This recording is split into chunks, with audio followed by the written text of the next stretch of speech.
Shall we get my first guest out, ladies and gentlemen? Yeah. Mr. Idris Elba. Yeah. That's quite... What's going on, Idris? What's happened with... why is there the boot on there? Well, I was training for the England squad. Oh, yeah. Playing a little football, and I tore my Achilles. So, no, but was it a sport injury? It was a genuine... It was. I was going to tell you that I was, climbing up a volcano or something, but... Nothing that exciting? No. Well, you're obviously a fit man. We can see that from the size of your chest and all the muscles that are hanging out and all that. But how old are you, Idris? Well, 37, actually, John. Are you telling the truth there? Because you made actually. that body language for lying when you said that. Well, you see, 37, even though you're still a young man, especially from where I'm sitting, you've got to be more careful. You're right, you could tear things like that. I was actually about to score when he caught me from the back, so... Oh, you see. So you're blaming him? I'm blaming him. But here's the thing. Wouldn't you have thought from that clip, even if you haven't seen the show, that Idris was an American? Because that accent is so brilliant, so convincing. And that's got to be one of the hardest things for a British actor to do, I think, a convincing American accent. It is. I lived in Baltimore. I lived in the States for a long time, so, I learned it. When I first got to the States, I couldn't do an accent. It was terrible. And were there certain words or certain phrases that are harder to get right than others? Oh, that's a good question. Anything with an R in it. Just a joke. Just a joke. Just a joke. Joking. You live out there now, or are you based there full-time? I do, yeah. I live in Florida, yeah. Well, that's a nice place to be. It is. But The Wire has finished for you, hasn't it? You're not in there anymore. Yeah. I mean, I know so many people recommended it and said... And I know it gets these kind of online polls. People say it's one of, if not the, best TV series ever. Yeah, it's... Kiefer Sutherland just saying that he loved it. It's one of his favourite shows. But, of course, he's in 24, which is also one of the best TV series ever. Which is one of... Yeah. So it's a big compliment. If I was Harry Hill, there'd be only one way to sort this out. Kiefer's no idea what that means, but we'll tell you later, Kiefer. When you're out there now, what kind of parts do you get? Do they come to you for American parts, or are you known as someone who can do the English as well because you've got English a background here? Do you know what? I just did a film where I play an English person. It was the first time I've done it, and it's an American film, and I played a Brit in it. But other than that, I get a lot of Americans. Yeah. And my accent, honestly, I'm a biggest critic. My accent's a little dodgy here in places, you know what I mean? So now, I'm looking forward to playing more English roles as well. Well, I know you've got a big new English show here, which looks great as well, because what I like about shows like The Wire and those kind of things is that they have a certain... They look like movies, essentially, they shot their way. And often, British drama doesn't quite match that. But this new thing you're in, Luther, it looks to me like it's been shot their way. I can see you're pleased with this. You obviously... I love it. I'm very, very excited about it. It's Luther. He's a really weird detective. He's like Wallander, but better looking. Just joking, so. You do the jokes. You're clearly better looking than Kenneth Branagh. Don't worry about that. You needn't apologise for that one. No. And it's set in the UK, isn't it? He's a British detective. Yeah, he's a British. It's a London show, and it's very... It's dark. It's a dark sort of psychology. He's a very sort of passionate detective, sort of breaks his boundaries when he's, going for criminals. It's a fantastic show. Neil Cross, who wrote some of Spooks, wrote it. And I loved it from the first time I saw it. I haven't seen it yet, but I've seen the clips. I've seen of it. It looks terrific. It looks really good. Yeah. It's starting here in May. Yeah, I think so, in early May, yeah. And you finished the whole series already? You finished? I did. I shot it last year, did 6 episodes of it, and it's really good stuff. Do you know whether they're doing a second series yet, or do they wait to see how this one goes? Well, it depends. If it does well here and now, we'll do another set. That's how I did the foot, really. The thing is, and that door was open anyway, wasn't it? You could have just... But you know what occurs to me seeing that is, if you can get parts like that, then why did you go to the States? Were you just not getting that kind of role back then? No, back then, I left in sort of '97. I wasn't getting that type of role. And when I got to the States, I didn't work for 4 years either. I guess there weren't that many roles like that for black guys on British TV anyway, were there? At the time, no. It was a very small... It's a smaller market here, and America has a much bigger market. So I felt that I'd do better out there. What were you doing before you went out there? You were kind of... Someone told me you were DJing. Yeah, I DJ'd, I was on pirate radio for a long time, clubs, sound system. But when you say pirate, is this the day when it was proper illegal pirate radio? Yeah, when it was... Because I used to tune into some of them in the morning, and you get... Mainly at the weekends, it seemed to be. Yeah. And often you would lose the signal or lose the whole station halfway through, and I assumed they'd been shut down. That's because the DTLI would clamp down on the house. If you had a popular show, which I did, Mr. Kipling on a Saturday... Well, hold it. Not the man with the cakes, this is another Kipling, isn't it? So you were Mr. Kipling. Were you DJ Kipling? DJ Kipling. MC Master Kipling? Because I liked a tart or two, apparently. It's true.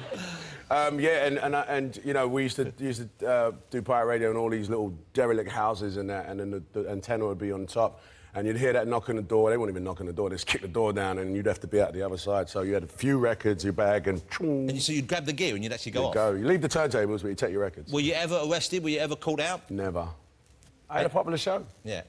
Any of the guys you work with, though, any of the other DJs get caught? Yeah, there's a guy that... one time, because of my show, I left, and as soon as I left, he got caught. Because, you know, the antenna was on the roof. And so what would be the consequences of getting caught there? He'd go to jail. Did he go to jail? No, I think he didn't go to jail. I think he got a fine, but he did. And they take your stuff as well, all his records and everything. Lose all your records. That's probably the worst thing. I know. The vinyl as well back in the day. You know but I understand that kind of pirate thing, because when I'm doing radio too, sometimes in the morning... I'm telling you, Chris Evans knocking on the door, I have to scoop everything out and get out.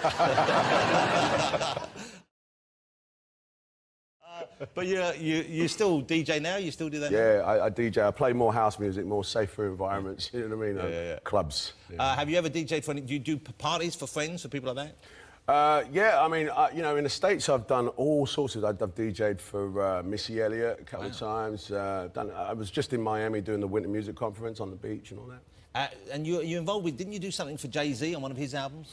Yeah, Jay-Z did an album called American Gangster, and I was in the film, and I remember, you know, I wanted to be on the album, and I was like, I don't rap. What do I do? You know, I do rap, but it's not like Jay-Z was going to take my record. You rap, Idris? Yeah. Man, let's hear a little bit of this. Come on, let's lay down a few lines. What? Yeah, you see? Yeah.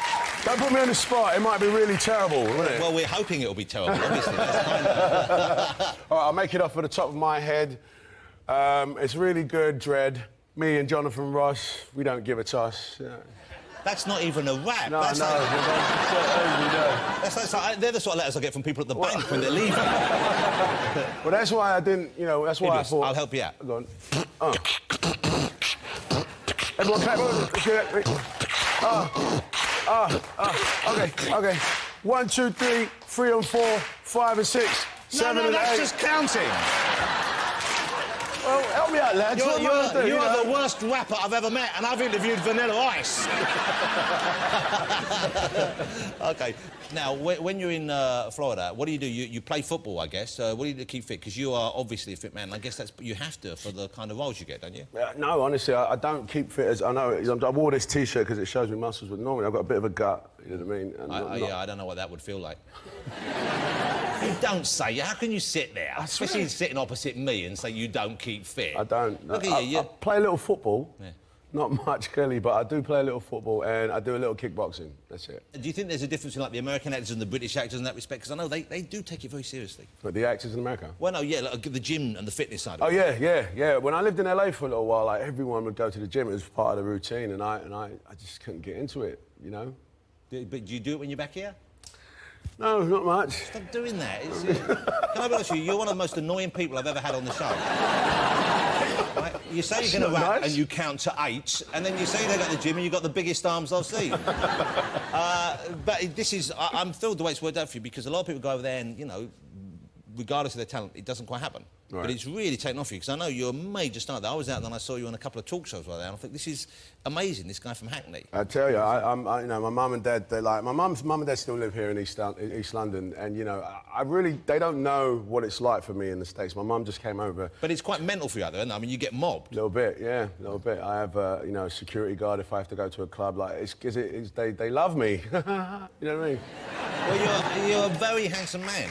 Hey, this is the really exciting thing for me, because, you know, I love my comic book movies, and Idris is about to star in the Marvel movie based on the hit comic which has been around since the 60s, Thor, the mighty Thor.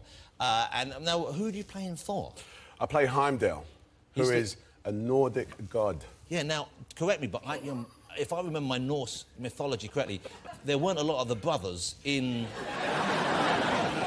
up there in Odin's... No, not a lot. Well, this is Norse by way of Hackney, Canning Town. By way of Hackney and downtown LA. And so Heimdall, is he the guy, if I remember correctly, he's the guy who guards the Rainbow Bridge? That's right, Asgard, where Thor comes from. There's this big bridge, and Heimdall's this beast of a man that sits there and watches. And he has special powers like, you know, he can hear the person in the back row, and he can see as far as, you know... And you'll have, no doubt, the big furs on? No furs, actually, no. We've gone for sort of... Well, I'm not allowed to say because of my contract, they'll sue me, but I've got big helmet action going on? Well, you make up your own jokes, OK? I have a Norse helmet here for you if you'd like to try one on. No way. Yeah. Oh, thank you very much. very You want to give us much. a sneak preview? I've got my Thor helmet.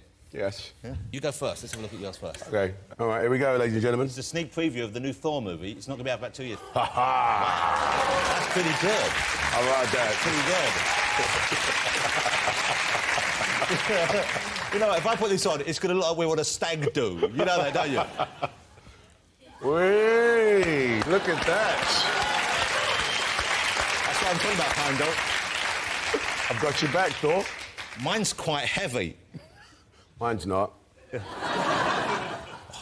You could drink out of yours, though. Oh, man. Get off. Just leave now. Idris, no, don't go. Hey, well, I'm going to say goodbye now. Great to meet you. I'm thrilled you came on the show, and I'm so pleased with your success that you earned it, but also Luther looks like it's going to be terrific. Yeah, I'm proud of Luther. Watch it. It's really good. It's adult, and it's got a lot of surprises in it. It's really good. Can't wait to see Thor as well. Ladies and gentlemen, the fabulous Mr. Idris Elba.